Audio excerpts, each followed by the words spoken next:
Well, hello. Welcome to Sex Talk. This is Kathleen Sawyer. I'm a certified counselor in the state of Vancouver, Washington. And over the years of speaking with men and women and teenagers, I have acquired a lot of questions, over 1,000 of them. And as I was going through them, I sort of try to pick out ones that are similar or that we can discuss. So I've only got about 4 today because they're pretty heavy duty. So please feel free to KathleenSawyer.com to get on my webpage. And if you have any questions that you'd like asked, I'll be happy to address those as well. I do have a stack of them from a church that I spoke at, Northwest Gospel, so I'm going to try and finish those off next week, and I'm going to let those ladies know. So welcome, and I will start with our first question, and this is another edition of Sex Talk. Question: I only feel like having sex approximately once every 2 weeks. My husband is not liking that plan. How do I boost my interest? First, to see what is stopping you from being interested. I know oftentimes men's sex drive is stronger than women's. Once in a while I find that opposite. So I would find out what's going on for me.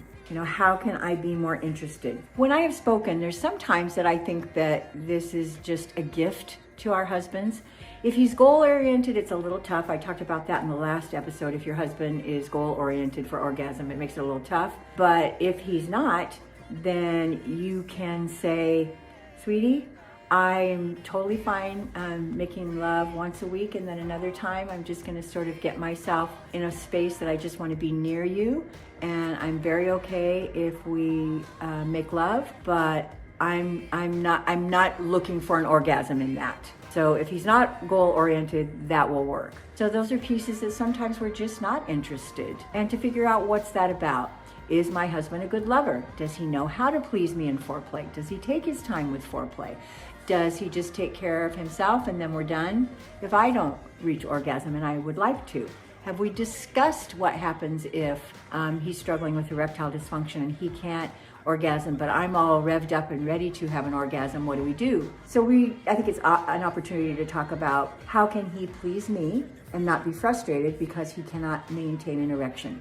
Because I've had many women say that I don't have erectile dysfunction, so should I just tell him what he can do to please me to orgasm? And I think that that's a healthy conversation to have, not during sex though. Men are struggling. Years and years ago when I first started my practice 35 years ago, young men did not struggle with erectile dysfunction. Today they do. It was the old guys, like the 60 and 70-year-olds that couldn't. And so now I think it's life stresses, our diets, our lack of exercise, that has changed that for some men. So I think what I would do is find out, why am I not interested more than once every couple weeks? What is it that doesn't pique my interest? Do I need to talk to my honey about our foreplay and some of the things that he could do to engage me in it? Because sometimes we're not into it in the beginning, but once it starts and we get a little revved up and we can start to feel it, then we're really excited that we did continue with it. So I would have a conversation, and then I would gift my husband me, and that would be that, babe, I don't need any foreplay. And I would call that sort of a quickie, but the other times to be engaged. And if it is because of the foreplay, then I would talk to him about what foreplay is and what pleases you. I had one woman that asked me, she said, I masturbate a lot, but I do that because I don't tell my husband what pleases me, so I just take care of myself. Well, that's not God's design for marriage. God's design for marriage is that you talk to him and say, babe, this and this and this are hurtful with foreplay. If you could do this and this, that would be better. And I would probably be more receptive to your touch. So if we can change that just a little bit. I know some couples that have not had very much sex experience. They don't know, how, what, where, and when. And so if we're giving each other a hand job, have we talked about what feels comfortable, what doesn't? Oh, that's too quick. No, that's too small. No, you're holding it too tight. Are we talking about it at a non-sexual time where nobody can get upset to just say, honey, when we take care of each other separately sexually, here are some of the things. Don't say what's wrong, say what feels right, because we don't want to start someone's ego being hurt. So I would just talk about the things that feel right, not the things that feel wrong. What do you suggest to someone who believes they may have been sexually abused but has no memories? Is there anyone in Portland or anyone that you'd suggest as a counselor? Hypnosis? How do you feel about that?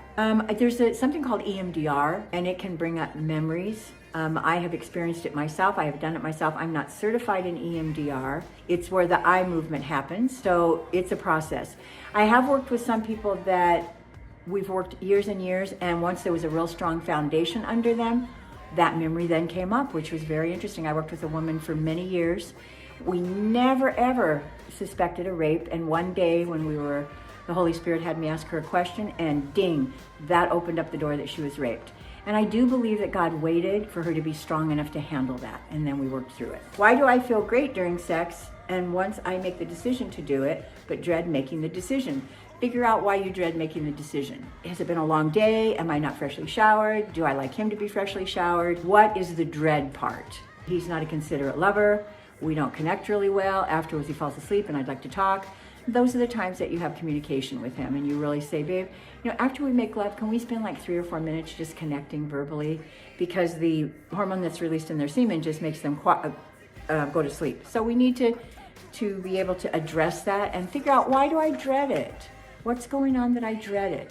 I had one sweet husband, and then his wife said, honey, making love more than 2 times a week, or more than 1 time a week. The second time, I just dread because I have to get up and go to the bathroom because the gynecologist said it's good if you go potty after you make love because it helps eliminate kidney infections. And what do I do? And I'm not sure what to do. Sometimes I don't even have to go to the bathroom, so I just want to lay there. So he would bring her a warm wash rag to wipe herself and a dry one to dry herself. And he'd take it into the laundry room, and she really appreciated that. It was like, gosh, that's very considerate of him. And it really made that love even a little deeper because he thought of, why doesn't she like to make love? How come she gets up every time afterwards? And so to have that discussion as well. What is the best position to receive a vaginal orgasm? Well, it's interesting. There's a zone in the back by your bladder that if it's hit and if your partner's penis has a bit of a curve to it, it can touch that and you can have a vaginal orgasm. Very difficult, but it can happen. And so a lot of women have said that I've got a funny story for you though, did a sexual workshop for women. One woman said, I'm about to marry this guy, and my late husband was able to give me I was able to have a vaginal erection, and I haven't seen this man's penis because we're not going to see each other before we get married, and would it be wrong if I snuck in the shower and looked? Oh my goodness. We thought no, that's not okay to do. You can work through things when you can talk about what feels good, what doesn't feel good. And so I don't think that doing that would help. I think having a conversation with him would help. And it's very seldom that can happen. I don't know too many men that do have that curve in their penis, but once in a while, some do. Last question, share about your favorite marriage books and why you like them. My favorite marriage book is Bible. And the reason is because you're not getting a person's opinion, you're getting God's opinion.